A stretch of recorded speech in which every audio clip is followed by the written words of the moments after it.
Good morning. Good morning, everyone. This is Leaning In with Ann, and this is a walk and talk that I do every weekday morning. I don't feel like I'm totally in my groove. So today might be a little rough, not as smooth as usual, but that's okay. I'm Ann Ferguson.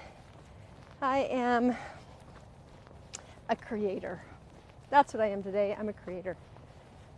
You know, each day kind of changes what I want to tell you about me and who I am. Today, I'm a creator. Like I said, this is Leaning In with Ann. What we do is we walk and we talk. We sort out the crazy and the stuff that's in our way. Sometimes it's false beliefs that we have. Sometimes it's false beliefs that we were given. Sometimes it's just fears. Sometimes we just need a little hope. We need a dash of community that says, hey, you can do this. And that's what we get here. All right, this morning we're going to go through some of the adages that I use to create my life. So the first one is, what would you love? Now, this got under my skin when I first heard it. It's like, that sounds kind of woo-woo kooky, right? What would you love? Until I embraced it. And at first I was resistant because I don't know what I would love, because I'm not supposed to love. I'm supposed to find out what you love, and then I'm supposed to serve you. And so what would you love just irritated the crap out of me. And then I leaned in. That's why this is called Leaning In with Ann.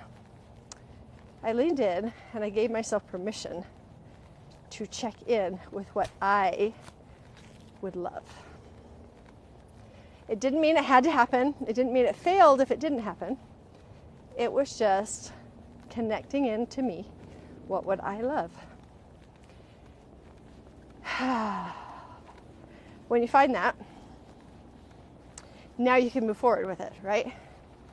So sometimes people bring you ideas and things, opportunities, tell you what to do.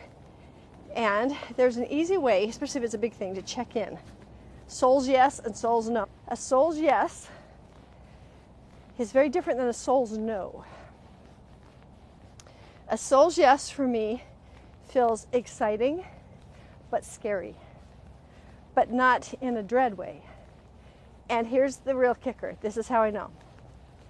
What I consider a soul's yes, an opportunity that's in front of me, if I say no, am I going to really regret it later? Because that's what happens, right? If you say no to a soul's yes, you feel like everybody else has opportunities that you don't, that you get left behind, you feel stuck, and you'll know, like you it was right there, like my choice was right there, and I decided not to do it. So you've all experienced what saying yes or no to a soul's yes feels like, I guarantee. Okay, next thing. You have all experienced what it means to say yes to a soul's no, which is much more common. Saying yes to a soul's no, you feel kind of bitter, you feel controlled, you feel a bit resentful, and you show up not in your fullest form, you show up kind of passive aggressively. This is like, oh, come on, please don't let us down. And you're like, no, I just really don't have time. Oh, but please, okay, fine, I'll squeeze it in somehow. And then either things get totally blown apart, or you're late, or the difficulty. Because it was actually a soul's no, and you didn't honor that soul's no. When it's a true no, I have peace about it. It's a nope, not yet. And I go, okay. And then I can, sometimes if I'm excited about it, I'll say, can you just help me not remember this for a while? And it immediately happens. A soul's yes, so different. I get excited. Usually I get a little scared and I can't stop thinking about it, and I will have dreams until I actually step in. So that's one thing. Soul's yes, soul's no. What would you love? Then it's the seeing it and feeling it. So I had to exercise this, see it. What does it look like to be a part of this training? And feel it in the highest positive way. Like, not that I'm a huge imposter in this training, but I am here for a reason. Feel it. Okay, just seeing and feeling it. The next thing is declare it. Declarations are different than affirmations. Declarations are when you kind of own the thing that you would love and you state it. So say you're late all the time and you don't like that about yourself, and every time you're late you feel really guilty and you feel shameful and you feel scattered, but you go, is that what I would love to feel? Okay, if I want to change that, there is something subconsciously that makes you late. I will tell you one of the things that this is where my rebel kicks in, y'all. It's like I don't want to be controlled by time. I don't want somebody else to control me. So there's this battle I have on actually showing up on time sometimes. Especially, what if it's a soul's no? So changing that around is declaring it. So I have permission to freely choose to be on time. That means I'm not controlled. I have permission to freely choose to be on time. Next one, next level up. First level of declarations is permission. Okay, a lot of times we go right to the I am, and that actually doesn't resonate. So we got to start low. I have permission. Okay, the next one is I choose. I choose. I choose to freely be on time. I choose to choose. I choose to choose to be on time. Now, why that matters is because then the choices that you need to make, your subconscious will show up for you and say, hey, this one. And you'll already be resonating with it instead of feeling like you're denying yourself. You'll feel like you're receiving from yourself. I choose. Okay, the next one. This can be for anything that you want to change. The next one is I enjoy. I enjoy being on time. Okay, that's so different than feeling controlled, right? I enjoy being on time for all of my commitments. I totally enjoy being on time for all of my commitments. Like, I just enjoy it. I don't have to worry about this. I just enjoy the moments where I have good stuff going on. And the last one is the I am statement. I am on time for all of my commitments. I am on time. So notice the declaration pattern is there are steps to that. All right. See it, feel it, declare it, ask for it. Okay. Once you have it, that's where you ask and say, Father, I would love for help being on time. I give permission for the Spirit to nudge me and to show me and to keep me in calculation with how much time I have. ADDers a lot of times will overshoot me how much time they think they have in between things. It's a brain thing. I also have what's called dyscalculia, where I try to calculate things in my head, numbers and figures. It's a little bit difficult. So I really, really have to think about that. So that translates into time. I think I have more time because I haven't calculated all the time. And it's not that I haven't thought about it, but it actually takes a lot of effort to think about, if I do this, then this will happen. It's not an automatic thing. So I'm going to ask God to help me be aware of time. And then express gratitude. Thank you so much for everything you've done in my past, where you've shown up for me. Kind of name it, some of the things that you can see. He's shown up this way, he helped you with that, he nudged you here. And thank you so much for everything I do not know that you are doing for me right now. Thank you. That's pure gratitude. Thank you so much for all of the things that you're doing for me, for my future. Yeah, so good, right? All right, and then the last thing is to take the action step. So this is a one drop at a time kind of moment. This is a how do you eat the elephant? So you have a big plan. and you can see it and you can feel it. But guess what? It's not a genie in a bottle kind of stuff. Like, it doesn't just happen. This is where I see a lot of people getting hung up with finances and with mindset work and with all of that stuff. They will say, well, I can see it and I can feel it and I've asked God for it. And now it's like they're waiting for the stork to drop the baby. And then they're like, I don't know why it doesn't work. It doesn't work for me. It's because you're missing the piece. You're missing the one step at a time piece.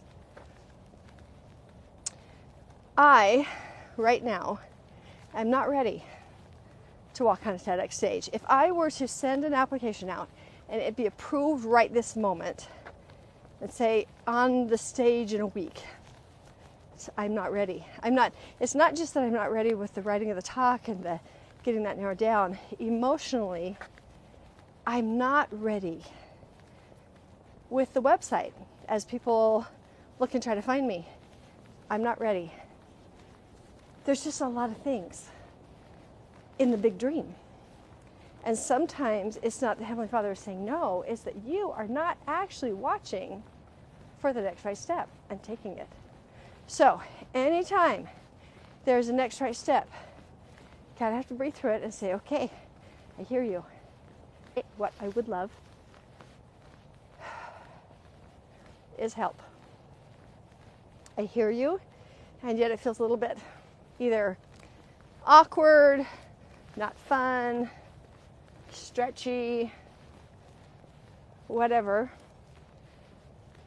The Lord cannot do things for you if you're not willing to take the step. This is where the faith and the action happen. Not everything is up to you. There are lots of angels working in your behalf, but they can't if you don't put some skin in the game. So, there are things for you to do.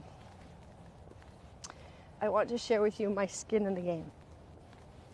So, some of you know I've kind of been talking about it. I won't talk about lots and lots, but it's kind of an interesting journey to be on the TEDx stage. And what does that even look like? So I had to do a couple of things. Number one, I had to move my feet and find the financing and get that all squared away. That was quite the event, and I saw the miracle because I moved my feet and God provided the miracle. I had a name in my head. It came. I reached out. It worked out. If I had not reached out, it would not have worked out. And I'm like, oh Lord, why haven't you given me the money? Like it was going to appear suddenly in my bank account. Nope, I had to move. Okay. Then I had to show up to these workshops. They stretched me, y'all. Sitting in a room of 18 people with degrees and research papers and accolades and all the things can make you feel really inadequate. And so there's resistance. I said, Father, I need you to help me. Help me show up. Help me not puff up, not shrink, stay in my sacred ground. That's my friend. I don't know her personally, but Brene Brown feels like a friend. So I sat there, and then they said, okay, here's a question on the application. You have 2 minutes, write your answer. Bam, go. And I couldn't even be afraid of writing. I just didn't have time. I had to just write. And then they showed what an example was, and then I felt inadequate. And they said, bam, go, 2 more minutes, write some more. And I could have said, this isn't for me, I don't know what I was thinking, or I could lean into the next step. And I had people on a team. That's another thing, surround yourself with a team. I had to trust a team of people who were saying, here's the next step. We've been on this path. We know. We know what you need. We know how freaky it is. They said over and over, we've got you, we've got you, we've got you. So that was last week. There's a 1-minute video that I still have to record and get ready. But what was surprising is I turned all my stuff into the editor, and she said, you are 90% there. Fix this and this, and you are ready to apply. I nearly dropped, guys, because I just wrote whatever came to my head, and it felt really messy and chaotic. And this team of people said, this part here, this part there, this part there. Clean this up a little bit, send it back in. We'll give you the go-ahead, and you can start applying. Super cool. So this week, I went to a talk writing. They kept talking about how it's not a lecture, it is not a keynote. It is an emotional journey with an action step at the end that people can take.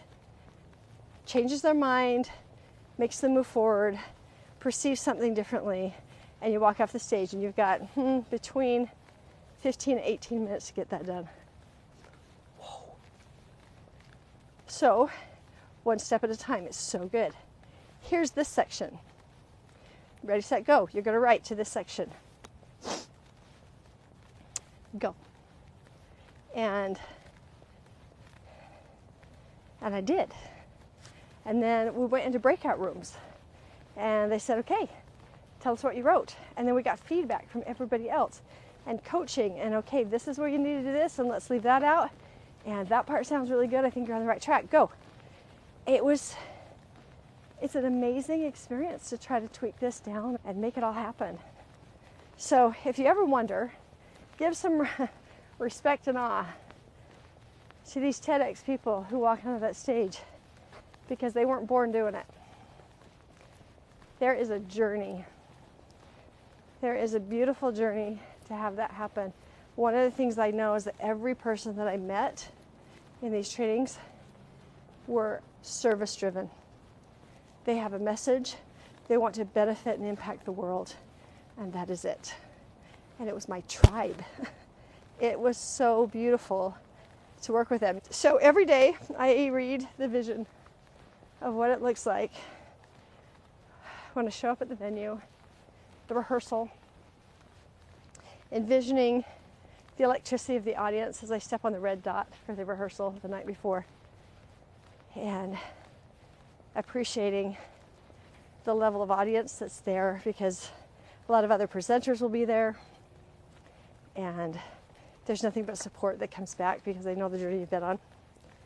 I wrote that whole vision. I read it every day, and it helps me get really, really excited about what's coming next and what my next step is, and the next time I sit down to write, and the next talk practice, and all of the things. Sitting in the moment as though it has already happened is the key to really moving forward.